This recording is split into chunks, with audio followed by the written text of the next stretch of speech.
Hi, I'm Hannah. I'm a 22-year-old realtor and I'm also into real estate investing. And I just wanted to take a minute and dive into a little about real estate investing and bust some very common myths about it. It's so common for people to think that real estate investing is so unattainable that you either have to be a certain type of person, a certain education, knowledge, or have an abundance of money. But that's not always the case. Some real estate investors like to make it seem like it's a super niche thing. It's not very attainable to everyone, but that couldn't be so far from the truth. I'm 22 years old, I'm already in real estate investing, and I want you to have the knowledge so that you can do it too if it's a path that you choose to take. I think the biggest thing is I commonly hear people say, well, I don't want to deal with tenants. That sounds awful. It's not a risk I'm willing to take. But let me ask you this. Being able to have financial freedom later in life, if you start building your real estate portfolio young, is not worth the risk of tenants. There's so many different options. You could have a property manager, you could be super picky, you could just pay someone to rent it out for you.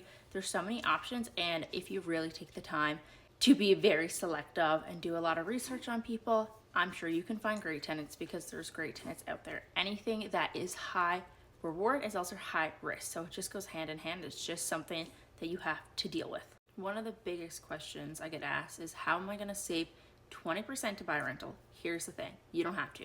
Buy a 2-apartment home, live in the top, live in the bottom, whatever you prefer, put 5% down, and that way you're able to get in a home, have your rental, and not pay 20% down. Stay there for a few years, save up some equity, save up some more money, and then take out the equity and buy another. Real estate investing is not a get-rich-quick scheme. It's something that you are going to build wealth and equity over time, and it compounds as the more rentals you have. Maybe you'll have some passive income, if you're renting your house out for $3,500 a month and your mortgage and payments are $3,000, you have that extra $500. And then if you had 5 houses, then you have $2,500 a month. It's something that compounds over time, and then 20, 25, 30 years when that mortgage is paid off, then you have that equity in the home, and real estate's always a cycle, so chances are that your home is going to be worth more than you paid 25 years ago. So that's the thing. It's great for a retirement plan too, especially if you start young, but there's just so many benefits, and it's really not as unachievable as people make it seem. I'm not saying it's easy by any stretch. You definitely have to save a lot of money and work hard to do it, but it's something that it's totally worth looking into.